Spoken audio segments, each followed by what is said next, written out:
नमस्कार, मैं अंजू भारती अपने YouTube चैनल एक उड़ान में आप सबों का सादर अभिनंदन करती हूँ। दोस्तों, मैंने कहा था ना कि मैं अपनी अलग अलग विधाओं के साथ आप लोगों के समक्ष आती रहूँगी। आज मेरी एकल पुस्तक नीड़ का लोकार्पण है और साथ में है श्री ज्ञानचंद्र मर्मज्ञ जी। आदरणीय ज्ञानचंद्र मर्मज्ञ जी दीप प्रज्वलित करते हुए बहुत बहुत धन्यवाद। साथ में आदरणीय श्री हरेंद्र सिन्हा जी, आदरणीय राहीराज जी, आदरणीय भूपेंद्र सिंह जी, आदरणीय प्रीति राहीराज जी, आदरणीय रीता सिंह जी, आदरणीय प्रतीक्षा तिवारी जी, हम सभी दीप प्रज्वलित करते हुए वो आगे का प्रकाशित होके एहसास। आप सबको बता दूं कि मुझे बाय बर्थ ये साहित्यिक वातावरण मिला। मैंने आंखें खोली ही साहित्य के आंगन में। मेरे पिताजी बहुत बड़े साहित्यकार थे, शुरू से कहते रहते थे लिखो लिखो, लिखती थी, लेकिन इतनी अच्छी कविता के और मैं बढ़ पाऊंगी इतनी तीव्रता से सोचती नहीं थी। हमारी बड़ी दीदी आदरणीय रंजू सिन्हा जी, श्रीमती रंजू सिन्हा जी, उनकी भी एक संस्था है अस्थाना कला मंच, और स्पर्श भारती मेरी संस्था है। बंद हो गया? नहीं चल रहा। हेलो, स्पर्श भारती मेरी संस्था है। दोनों बहनों ने माँ पापा के स्मृति में इस संस्था की स्थापना की है। सुन लो, मन में गुन लो, या सुनकर अपने सिर धुन लो। ये गीत हमारे अपने हैं, हम गाते जाएंगे, हम गाते जाएंगे। बहुत सुंदर। आदरणीय ज्ञानचंद मर्मज्ञ सर जी, जो आज की गोष्ठी के अध्यक्ष हैं, आपका बहुत बहुत स्वागत करती हूँ। हमारे आज के विशिष्ट अतिथि आदरणीय श्री हरेंद्र सिन्हा भैया, जो कि पटना से आए हैं, बहुत बहुत स्वागत करती हूँ। हमारे विशिष्ट अतिथि आदरणीय श्री राहीराज भैया, उनका तहे दिल से स्वागत करती हूँ। चंद पंक्ति आपके स्वागत में। आज कवि गोष्ठी की मधुरिम बेला ले प्रभात ले दिन ये आया है, इसकी शीतल छैया मन को बहुत ही लुभाया है, मन को बहुत ही लुभाया है। करते स्वागत हम सब मिलकर, ये प्रभात शारदीय बने आया, दिन प्रेरणा बनकर मन को बहुत हर्षाया है, मन को बहुत हर्षाया है। सत्य दिखाता आज राह, देव देते प्रेरणा हमें, नारायण की छैया में अस्थाना की बेटियां हैं, अस्थाना की बेटियां हैं। बहुत सुंदर। और हमारे सभी देवव्रत जन भाई बहन, आदरणीय भूपेंद्र सिंह कटाक्ष जी, जो कि हमारे विशिष्ट अतिथि हैं, वो भी बहुत बहुत स्वागत करती हूँ आपका। आदरणीय प्रतीक्षा तिवारी जी, हमारे विशिष्ट अतिथि हैं, वो भी बहुत बहुत स्वागत करती हूँ। आदरणीय पद्मा श्रीनिवासन जी, हमारे विशिष्ट अतिथि, बहुत बहुत स्वागत करती हूँ।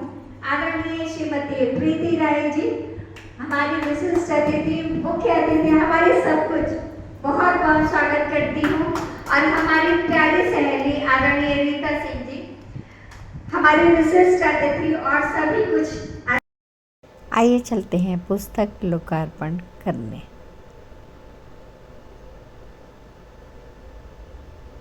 हमारी एकल पुस्तक नीड़ लोक चिंतन पत्रिका, हमारी एकल पुस्तक नीड़, हमारा साझा संग्रह एहसास। और अब आदरणीय ज्ञानचंद्र मर्मज्ञ जी को सम्मानित करते हुए हम सभी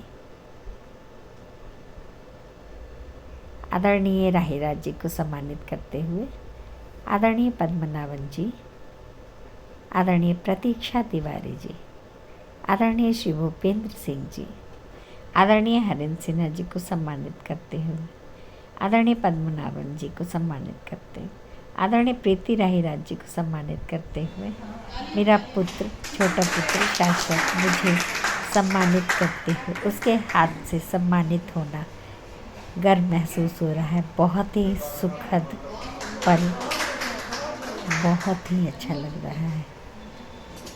ऐसा सौभाग्य सभी को मिले, ऐसी कामना है मेरी।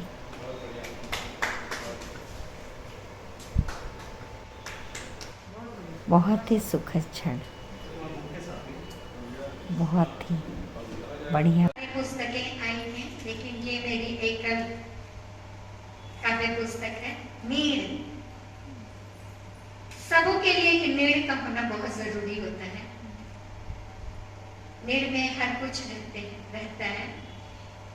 इसी सबको मद्देनजर रखते हुए मैंने ये पुस्तक लिखी। मेरी अभिव्यक्ति कुछ सुनाओ आप लोग को। अभिव्यक्ति को सही तरीके से पढ़ने पर उकेरना ही साहित्य है।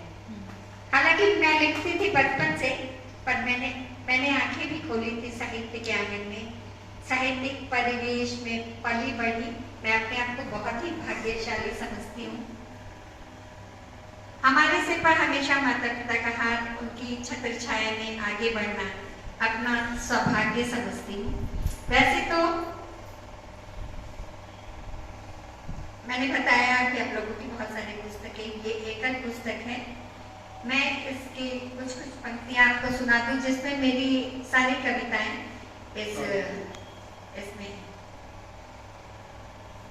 इसमें मैंने सभी कुछ लिखने की कोशिश की है जो एक नीड़ को सुशोभित करता है। मेरी लेखनी को आगे बढ़ाने में मेरे दोनों बच्चों का श्रेय जाता है। पग पर उन्होंने मुझे सहारा दिया। मैं अपनी इस किताब के माध्यम से अपने दोनों बच्चों सिद्धांत श्रीवास्तव और शाश्वत श्रीवास्तव को ढेर सारा आशीष देती हूँ। दुनिया के सारे बच्चों को आशीर्वाद देती हूँ। मुझे ऐसा लगता है कि हर घर में ऐसे बच्चे होने चाहिए जो माता पिता को उनके क्षेत्र में आगे बढ़ने में सहायता करे। बच्चों को आगे बढ़ाने में माता पिता का हाथ होता है। उन्हें अच्छी परवरिश दे, ध्यान देकर सही जगह सही राह दिखाना माता पिता का कर्तव्य होता है। पर ऐसे बहुत ही कम बच्चे होते हैं जो माता पिता को उनकी भावनाओं का सम्मान करते हुए आगे बढ़ाने में उनका पथ प्रदर्शन करते हैं। मैं बहुत ही भाग्यशाली हूँ। मुझे अपने परवरिश पर बहुत ही गर्व है कि मेरे बच्चे अपनी माँ का पथ प्रदर्शन करते हैं। मैंने अपनी लेखनी में अपनी अभिव्यक्ति को सही तरीके से उकेरने की कोशिश की है। कोई बनावटीपन नहीं आने दिया है मैंने इसमें। मैंने अपने पिताजी स्वर्गीय श्री सत्यदेव नारायण अष्टाना जी और माँ श्रीमती रेखा रानी अष्टाना जी के दिखाए रास्ते पर चलने की कोशिश की है, जो कहते थे कि लेखनी वही सही होती है जो अपने अंदर के भावों को शब्दों में पढ़ने पर उकेरा जाए। मैंने तिनका कर नीड़ बनाया, उसमें भरपूर जिया अपने परिवार के संग। उसी तरह साहित्यिक परिवेश में, साहित्य क्षेत्र में इस नीड़ की एक पंक्ति दिलों को छू जाने वाली है। इस नीड़ में मेरा राज दुलारा, मेरा अक्ष का सहारा, माँ की परछाई, पिता का आशीष, मैं उनकी बेटी इस आशियाने में संघर्ष करते हुए, रिश्ते को संभालते हुए, दीपों को प्रज्वलित कर गांव की याद को समेटे हुए, जीवन की धारा को एक नया रूप बिहान देते हुए, बरसात की मदमस्त बूंदों में वीरानी को छुपाते हुए, गुरु के आशीष संग अपनी ख्वाहिशों को पूरा करते हुए परिवार को लेकर चलती हूँ। सावन के में पेड़ों पर झूला लगाकर झूमती उमंगों के साथ, फेसबुक पर सभी दोस्तों के संग बच्चों पर ध्यान देते हुए, अपने बचपन को जोश के साथ याद कर घोंसलों को संवारते हुए, अपने भविष्य की गिलकारी बच्चों के मौन उड़ान को अपने संस्कारों से परिवार संग पीपल की छाया तले अपने पति के पास राष्ट्र के गौरव और भोलेनाथ का आशीष सहेजती अयोध्या धाम की मर्यादा पुरुषोत्तम और उन वीर सिपाहियों जिनकी सुरक्षा करें हम सुरक्षित, कृष्ण कन्हैया की रासलीला, हम नारियों का अरमान, दुनिया के दस्तूर, सीता की वरमाला और कन्हैया की हट के लिए उनकी चंचल अदाएं, योग से जीवित रहने की सीख, धरती की हरियाली को बनाए रखने का अनुरोध अपनी चट्टान सी सोच साथ में सोच के साथ माँ गंगा को नमन करती हूँ। बच्चों की रक्षा के लिए इस प्यारे हिंदुस्तान के आगे नतमस्तक रहती हूँ।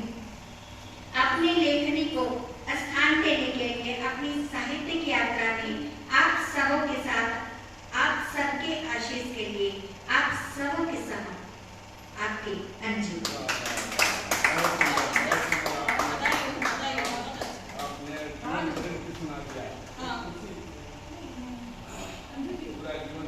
मेरा बड़ा बेटा मेरे पति, उसकी पत्नी ईशा, मेरा बड़ा बेटा मुझे सम्मानित करते हुए हम सभी नीड के साथ, मेरा बड़ा बेटा और ईशा मेरा बेटा मुझे सम्मानित करते हुए। रोटी का श्रृंगार कहीं तो कहीं भूख चिल्लाती है, कुछ खाते हैं भूख तो कुछ को भूख स्वयं खा जाती है। सुविधाओं के उड़न खटोले में कुछ लोग विचरते हैं, सुविधाओं के उड़न खटोले में कुछ लोग विचरते हैं, और कुछ लोगों को फटी कमीज की तुरपन रोज चिढ़ाती है। होठों पर मुस्कान मगर आंखों में डर है। ये महानगर है, बहुत महानगर है। एक और चित्र देखिए, मुझे बड़ा प्यारा ये चित्र। धूप यहाँ आती है पर खिड़की पर अटकी रहती है। गजब, हाँ। धूप यहाँ आती है पर खिड़की पर अटकी रहती है। सावन की बारिश भी दरवाजे पर ठिठकी रहती है।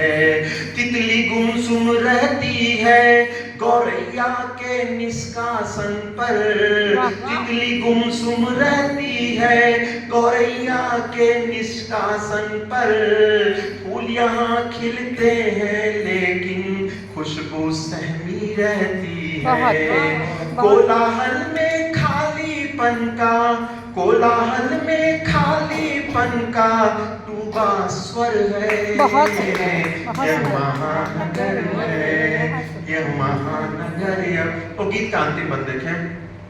चलने का सबको घुमा, जीवन के अनुभव की वाणी, प्रकृति के सब आचारों का, जीवन के अनुभव की वाणी, प्रकृति के सब आचारों का दर्शन कीर्तन रागों जैसा मंदिर और गुरुद्वारों का। नवस्फुरण से जलते दीपों का, नवस्फुरण से जलते दीपों का यह श्रम है उत्साहित करने का। नीरस दिनचर्या की जड़ता छोड़ मिलकर आगे बढ़ने का। अलंकारों से शोभित करके, अलंकारों से शोभित करके जब भाव शब्द संवरते हैं, साहित्य की विभिन्न विधाओं से हर मन की बात करते हैं। अध्यात्म प्रकृति या दर्शन, अध्यात्म प्रकृति या दर्शन हो प्रेरणा मनोरंजन राष्ट्रभक्ति, जीवन के विभिन्न विषयों में काव्य की अप्रतिम अनुरक्ति।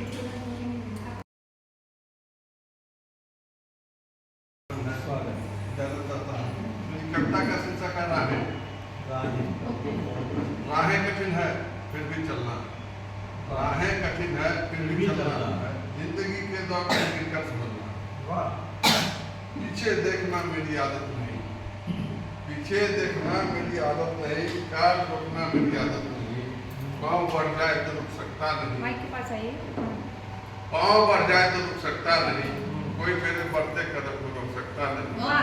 राहें कठिन है जिंदगी के दौर में हार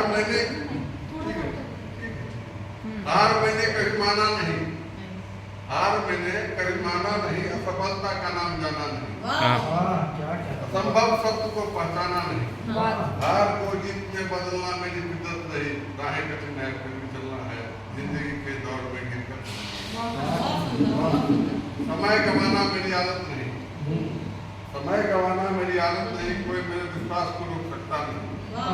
रथ पर सवार हूँ, रथ पर सवार हूँ, जितना मेरी फितरत नहीं, राहें कठिन है फिर भी चलना, जिंदगी के दौर में गिर कर समझना। वक्त पर किसी का जोर चलता नहीं, वक्त पर किसी का जोर चलता नहीं, विकास को कोई रोक सकता नहीं, गलत मुद्दों पर समझौता कर सकता नहीं, जिंदगी कब खत्म हो जाए कर सकता नहीं, राहें कठिन है फिर भी चलना, जिंदगी के दौर धन्यवाद। यदि आप लोगों को मेरी ये प्रस्तुति अच्छी लगी हो तो ज़्यादा से ज़्यादा लाइक करें, शेयर करें और सब्सक्राइब करें, और सब्सक्राइब के बगल में जो घंटी है उसे दबा दें, ताकि जब भी मेरा वीडियो आए तो सबसे पहले आपको पता चल जाए।